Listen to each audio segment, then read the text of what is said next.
Alright, so আপনি যখন এই ভিডিও দেখতেছেন ততক্ষণে গুগল ফটোজের unlimited photo backup system off হয়ে গেছে। এটা হচ্ছে 1 জুন অফ হওয়ার কথা। সো 2015-তে গুগল ফটোজ অন হওয়ার পরে আমার মনে হয়েছিল যে এটাই গুগলের তৈরি করা এখন পর্যন্ত সবচেয়ে অসাধারণ অ্যাপগুলোর একটা। এবং এটা একটা মেন কারণ ছিল আমার অ্যান্ড্রয়েডে থাকার, কারণ এটা আইওএসে খুব একটা স্মুথলি কাজ করে না, যেরকম অ্যান্ড্রয়েডে ফ্ললেসলি কাজ করে, ব্যাকগ্রাউন্ডে কাজ করে। জাস্ট আমি যে কোনো ছবি তুলতাম ইনস্ট্যান্টলি ব্যাকআপ হয়ে যেত। যদিও আমার জন্য এটা চেঞ্জ হবে না, কারণ আমি এখন পিকজেলে আছি। সো যে কোনো পিকজেল ইউজারদের জন্য এই সিস্টেম অব্যাহত থাকবে, এবং আপনি যদি পিকজেল 1 থেকে পিকজেল 5 পর্যন্ত যে কোনো পিকজেলে ব্যবহারকারী হন, তাহলে হচ্ছে গুগল ফটোজের আনলিমিটেড ব্যাকআপ অন থাকবে। এটা এই মুহূর্তে পিকজেল এক্সক্লুসিভ ফিচার। হইতে পারে এটা অন্য কোনো সময় গুগল অফ করে দিতে পারে, তবে আপাতত এটা হচ্ছে পিকজেলেই থাকবে।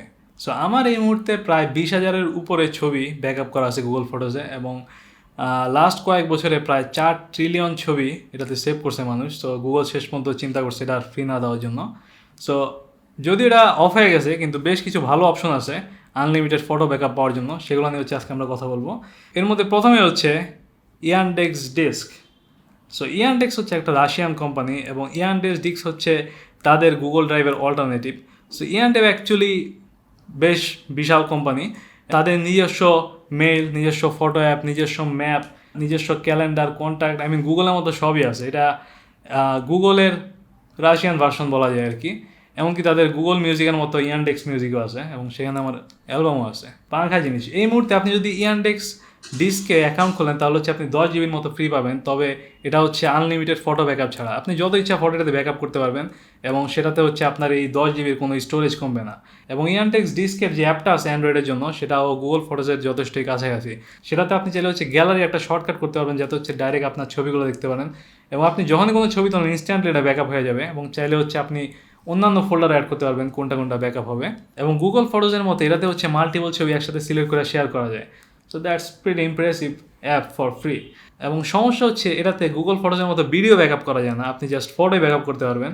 এবং ভিডিও ব্যাকআপ করার জন্য আমি একটা নতুন অ্যাপ পাইছি, সেটা হচ্ছে আনলিম। সেটা হচ্ছে অ্যান্ড্রয়েডের অ্যাপ, এবং এটা এই মুহূর্তে আর্লি অ্যাক্সেসে আছে, সেটা হচ্ছে রিলিজ হয় নাই। তবে সেটাও বলতেছে যে আনলিমিটেড ফটো ব্যাকআপ এবং ভিডিও ব্যাকআপ আপনি এটাতে করতে পারবেন। যদিও আমার নিজের এটা চেক করা হয় নাই, তবে আপনি চেক করে দেখতে পারেন। যদি এটা ঠিকমতো কাজ করে, দ্যাট উড বি হিউজ। ও, আর আপনি চাইলে আনলিমিটেড ভিডিও ব্যাকআপের জন্য ইউটিউবে ইউজ করতে পারেন। ইউটিউবে ভিডিওর জন্য কোনো স্টোরেজ লিমিট নাই, আপনি চাইলে যত ইচ্ছা ভিডিওটাতে আপলোড করতে পারেন। জাস্ট আপনি প্রাইভেট রাখলে হবে, যদি আপনি কাউকে শেয়ার করতে না চান। জাস্ট আপনার ভিডিওগুলো আপনার নিজের বানানো হইলে হবে, যেহেতু এখানে কপিরাইটের ব্যাপার আছে।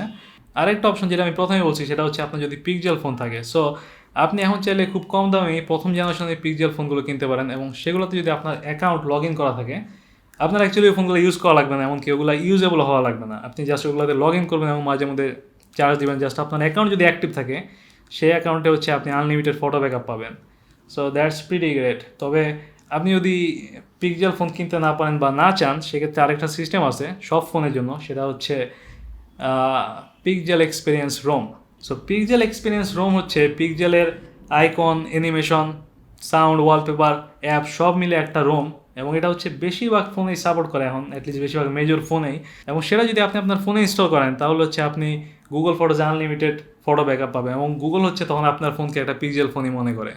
So that's a very easy way. তবে বেশিরভাগ মানুষই কখনো রোম ইউজ করে নাই বা কখনো রোম ইনস্টল করে নাই, এবং নতুন কারোর জন্য এটা যথেষ্ট কনফিউজিং হতে পারে। সো এটা আমি সাজেস্ট করি না আর কি। সো এগুলো ছাড়াও আরও বেশ কিছু অপশন আছে। এর মধ্যে একটা হচ্ছে গুগলের পেইং সিস্টেম, যেটা হচ্ছে গুগল 1। সেটাতে হচ্ছে আপনাকে পে করা লাগবে, এবং তাহলে হচ্ছে গুগল কিছু স্টোরেজ বাড়ায় দেয় আপনার গুগল ড্রাইভে।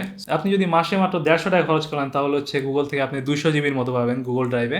এবং এটা হচ্ছে আপনি যে কোনো কিছু আপলোডের জন্য ইউজ করতে পারেন। তাছাড়া আপনি চাইলে হচ্ছে এই স্টোরেজ ফ্যামিলির সাথেও, এমনকি যে কারোর সাথে হচ্ছে শেয়ার করতে পারেন। সো এটা আমি মনে করি খুব বেশি টাকা না, যদিও আমি নিজে কোনো সাবস্ক্রিপশন পছন্দ করি না, এবং আমার এই ধরনের সাবস্ক্রিপশনে যাওয়ারও খুব সম্ভাবনা নাই আর কি। বাট আমি মনে করি যে প্রাইস যথেষ্টই নাগালের মধ্যে আছে। তবে আপনি যদি পেইং সিস্টেম চিন্তা করেন, তাহলে হচ্ছে আরও প্রচুর সিস্টেম আছে। অ্যামাজনের নিজস্ব ক্লাউড সিস্টেম আছে, তারপরে হচ্ছে মাইক্রোসফটের অফিস 365 সিস্টেম আছে, যেটা হচ্ছে মাসে 580 টাকা লাগে, এবং সেক্ষেত্রে হচ্ছে আপনি 1 টেরাবাইটের মতো স্টোরেজ পাবেন ওয়ান ড্রাইভে।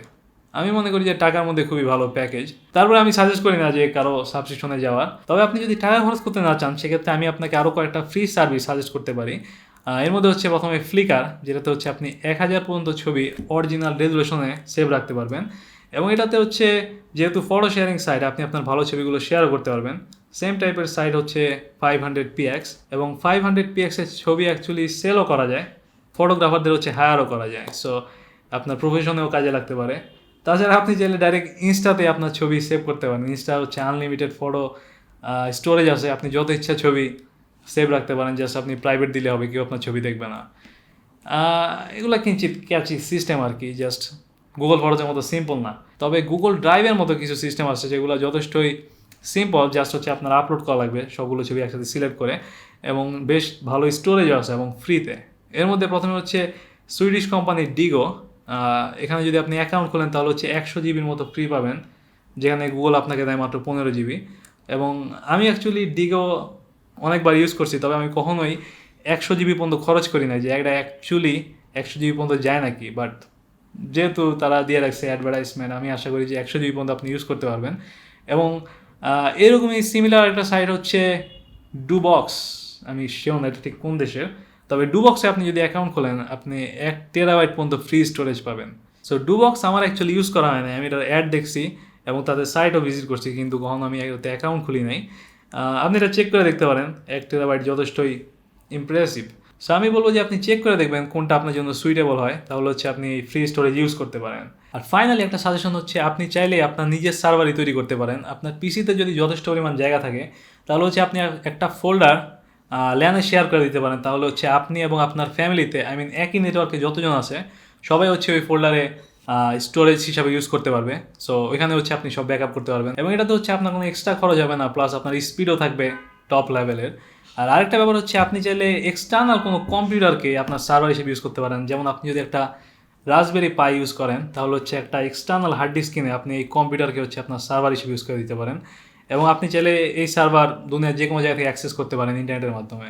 এবং আমরা খুব শীঘ্রই একটা ভিডিওতে দেখানোর চেষ্টা করবো কীভাবে হচ্ছে রাসবেরি পাই থেকে আপনি আপনার অ্যাপ টিভি বা হচ্ছে এসএমবি সার্ভার তৈরি করতে পারেন, যাতে হচ্ছে আপনি ল্যানে নিজস্ব সার্ভার হিসেবে ইউজ করতে পারেন। And that's all. এটা হচ্ছে আমার গুগল ফটোজ ইউজারদের জন্য সাজেশন, যে আপনি চাইলে কীভাবে এখনও আনলিমিটেড স্টোরেজ ইউজ করতে পারেন। আই গেস আর কিছু বলার নেই এই মুহূর্তে।